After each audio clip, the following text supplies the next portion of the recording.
I think many of you want to know who am I. I have met as many of you as I could over the last 2 days, shook many hands, but many people don't know me. I'm new to the ICANN community. So let me start by sharing some things about me. Of course, I have watched with a smile the newspaper reports over the last 2 days since my announcement. The Lebanese claim a Lebanese is now leading ICANN. The Egyptians have an Egyptian is heading ICANN. In the US, an American is heading ICANN. So I'm watching all of this, and you might be saying, who is this guy? And really, being American or being Egyptian or being Lebanese, this is just my identity card. What you want to know is what is my identity, not my identity card. And as the great author Amin Maalouf wrote, your identity is really what you've done. It's a collection of all the things you've done in your journey. So if you want to know my identity, for those of you from different parts of the world saying, is this another American running this? Is this the Arab Spring coming to lead ICANN? What is going on here? I think you just read where I've been, and that will tell you who I am. So my identity is within me, and I will bring everything I've done to the service of ICANN, and that's the most important part. But in practice, I'm born of Egyptian parents who moved around the world. They lived in Addis Ababa and in Sudan a little bit, and then in Cairo, and then moved to Beirut, and that's where I was born. Grew up in Beirut, in a very French part of Beirut. So even as a child, the little nuns made sure that I spoke French till noon. And if I spoke Arabic in the morning, I was going to be sent to the room and put some milk in my ears, and the mice will come. So we only spoke French till noon. And then in the afternoon, I became completely Arabic. I couldn't speak French. So even then, my identity was already being formed. And I'd go home, and I have Egyptian parents who were from a minority of Coptic Christians in Egypt that had left Egypt in the 1940s. So this experience and the experience of growing up in a war-torn country where I had to learn, obviously, to lose everything, to lose friends, to lose what I grew up with, and being whisked out of Beirut during a very difficult time. My dad found out that some of my friends were telling me how to use guns at the age of 13. So supposedly I could defend our little city. And so he put me on a little lorry and shipped me to Damascus and said, don't come back. And I actually didn't. I came in and out back to Beirut, but the war was still going on until, as you know, quite late. And then I frankly want to tell you this because many people look at this experience and say how horrible. I look at it and say how lucky to have had this experience, to learn what is important at this age, and to grow up and go to the United States and embrace a brand new culture. I arrived to the US, I did not speak English. I was 18, and my first job was to peel onions. I did that for 7 months. It was remarkable. Tried to do that for 3 days. It's painful, but it taught me many things. And I did go to school to learn English at the time, and grew from that experience to learn of the generosity of the world. An alone young man in a place of linguistic limitations, grow up, and so many people supporting me, so many people helping me.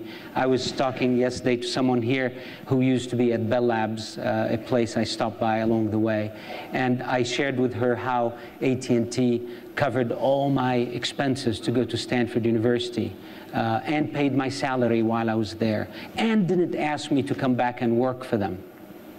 They said, you know, just go do the right thing. And when you finish and you gain this knowledge, use it well. This is remarkable. This is the generosity that I will bring, and I have brought to every endeavor that I took. And I think this community has been nothing but generous to the world. what you give the world in the internet is an amazing gift. I mentioned in the press conference that the internet has been at the basis of every success I made in business. And I've never had anyone show up at my door say, oh, we enabled your last business, we need a percentage of what you did. We enabled this next business you're about to build. No one asked me for anything. My mother, who's 87 and living with me, had never used a typewriter all her life. We got her an iPad. And she now is connected to all the people that she has left from Addis Ababa all the way to Los Angeles, over 50 years, all enabled by the internet. This great gift of watching today in Cairo, my fellow Egyptians celebrate a new president, enabled by the great power of the internet that was available to them to tell the world what they're feeling. These are all gifts. They're gifts. And we cannot, frankly, overblow this, but it is critical and it is important and it must remain the way it is, a gift to all people. It is the greatest public gift. And lastly, I want to mention something. Along my little journey, I had the privilege in 1998 to start Rosetta Net. For those of you who are not familiar with Rosetta Net was a multi-stakeholder standards body. I didn't know the word multi-stakeholder then, but that's what it is. And I brought together the whole IT sector. And if any of you here have tried to get Oracle, SAP, Microsoft, and IBM and HP to sit around the room and agree on what kind of coffee to have, you'd know that getting 28 of the leading ICT companies in the world to agree on standards that define how their business processes work was not easy. In fact, everyone that I told I'm going to do this told me that I should check my head, that this would not be possible. Within 40 days, the 28 leading companies of the ICT sector worldwide, not just in the US, were sitting around a table and building Rosetta Net. And just as a small note here, Rosetta is the stone that was found in Egypt a couple hundred years ago by Napoleon's armies. And for those of you who may have visited the British Museum in London and seen it, you know that the Rosetta Stone has 3 languages on it. And this is very important. It's not about creating a single language. We all know what happened to Esperanto. It's about a stone that enables understanding between languages. And in a way, this is the message. Neither ICANN nor Rosetta Net could have imposed any one way to do things and any one country's view of things. It is about an understanding. It is about how we come together to listen to each other and build things together. This is the symbol of the Rosetta Stone. Now, with this, I think I should get back to my notes, otherwise you'll know too much about me. And I want to tell you a little bit more about my values and what drives me. I mentioned this in the press conference, and I'm going to repeat this. I am driven by building consensus. It is the reason I am here today. There is no other reason. I love doing this.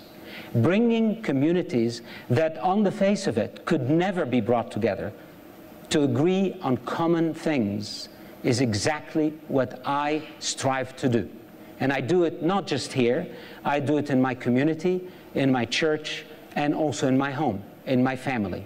This is what drives me. And I think this is foundational for the multi-stakeholder environment.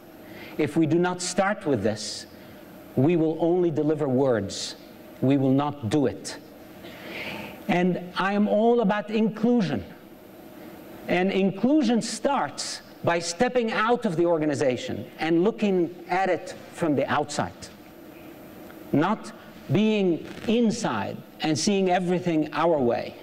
So the first thing we need to do, and I will do, is I will step outside and look from the outside in and listen and include everyone that needs to be brought into ICANN from the beginning, from day one. This will be in my DNA. in how I will work. Now, those of you who appreciate the multi-stakeholder model would say, this is much harder. It's a lot easier. There are other easier ways to do things. Yes, this is not easy. This is going to require patience and hard work. But frankly, it yields a much richer value to everybody when we do it. So it is harder, but we will do it. I come, besides Rosetta Net and all my personal endeavors in the nonprofit world, I come from a business mindset, which says that decisions must be made clearly, deliberately, and in a strong approach. I will do this with a team. I'm not known to make decisions on my own. In fact, I've been reproached about that. I like to involve the whole community to listen, then a strong team to help me arrive to the right conclusions, then I'll present these to the community, and I will manage the staff with a very strong decision-making model from the beginning. And we need that today. We have a lot of work ahead. I care much more about getting things done than about figuring out who should get the credit. Okay, we will focus on getting things done. And this is what we need to do today. And finally, I want to tell you that mutual understanding is an area that I will invest a lot of time in. I saw yesterday the GAC meeting and how the dialogue can actually get us all much closer to understanding what is worrying us. I shared with some of the members of the GAC after the meeting my understanding, my listening as to what's happening in that room and what are their worries. And I will do the same with the GNSO and all the other SO and AC groups. Mutual listening and understanding is fundamental to my values. I'm new to all of this, and today you will not get many exact, specific roadmap items from me. By Toronto, I will be ready, and I will spend the next 3 months getting ready. But I will tell you, there are two things that I must bring up today that are very important from what I've seen. The first, ICANN is an international organization, and we must strive to make it international. And that's not dressing.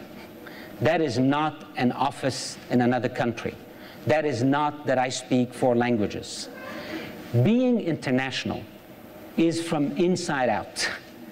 It's understanding from the ground up how other cultures think, how other people manage, and how we should all be understanding that not all of us have the same access. I spent time yesterday with the African delegation, with the Latin American delegation, and I heard them, and I felt their yearning to be reached. And I will spend time doing this. This is important. And I will ensure that our people see it from the inside out as an international endeavor. It's who I am. Just look at my background. Just look at my confused identity, if you may call it, although I don't find it confused. I simply find it broad, and I find it to be encompassing rather than limited to an identity card. And we will do the same at ICANN. So we will integrate everything in our daily work to make it international from day one. Second thing, all the things I could say are meaningless if ICANN does not operate with excellence. It's all meaningless. People, process, systems. Fortunately or unfortunately, I was also trained at IBM and at Bell Labs. You put these things together and you do them calmly, steadfastly, with a lot of precision, and we will deliver. We cannot be expected to do less than the commercial world. we must be expected to do 5 times better, 10 times better than the commercial world. This is critical to who we are. So technical excellence, people excellence, contract management excellence. I didn't learn that, frankly, till I got to IBM, when I found out that the contract management department is larger than the contract making department. And I said, why? They said, because most people don't manage their contracts. We got to spend time managing. Now, I know all these things are in place today at ICANN, but ICANN is experiencing a major change and a major expansion. So it's very important that I work with my colleague Akram to scale all these things and to make them happen, and to ensure that no one in the community is doubting the operational quality and excellence of what is being delivered at ICANN every day. Thank you.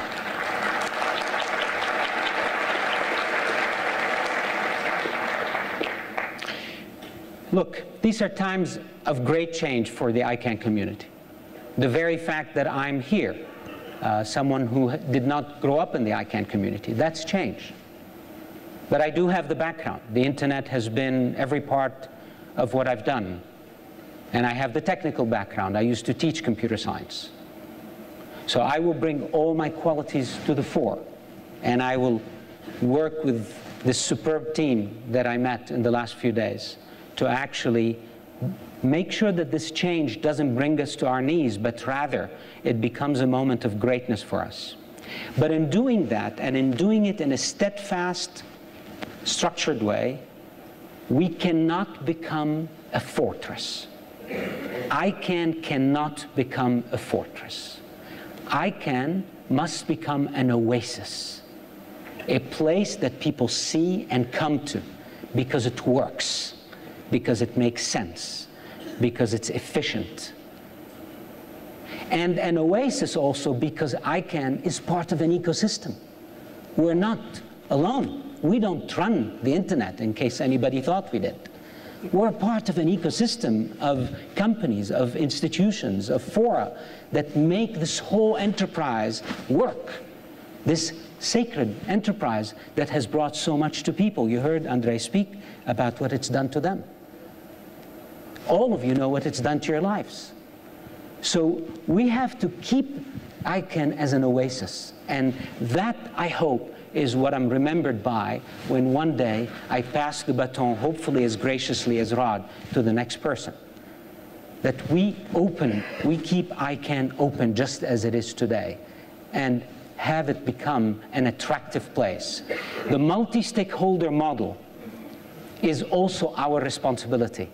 People need to look at it and copy it. We need to be a model of that. Finally, I'd like to really thank the members of the board of directors for their trust in me, for what they've asked me to do here. I will do everything I can to live up to the trust you put in me, every one of you. Thank you. And for those of you who, because Steve was brief with his remarks about the work they did, the amount of rigor that was put in selecting this candidate in front of you is remarkable. Remarkable. The commitment, the passion that the board members put to select me, and I'm very humbled by this, extremely humbled by this.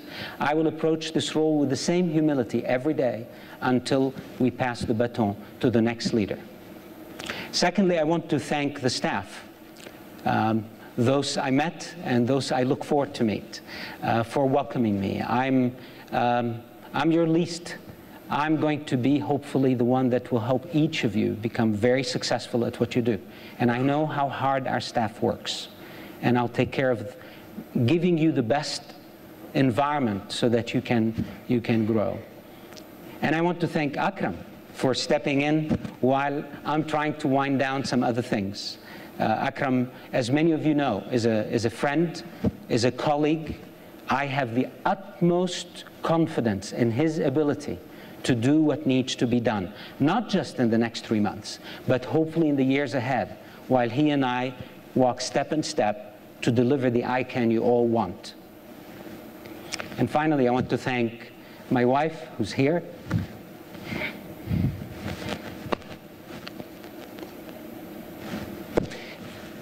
and my family who have brought me to here. So, okay, way forward. I make to you 3 pledges today. Number 1, I will listen. I will listen to all of you. We may not always agree, and we shouldn't. This is what the model is. But I will listen. Number 2, I will be very transparent, super transparent. Is there a bigger word? Extra transparent. It's very important that I remain, this is an oasis model. I have to be very transparent. And lastly, I will make all my decisions for the public interest. All my decisions for the public interest. These are my pledges. Thank you.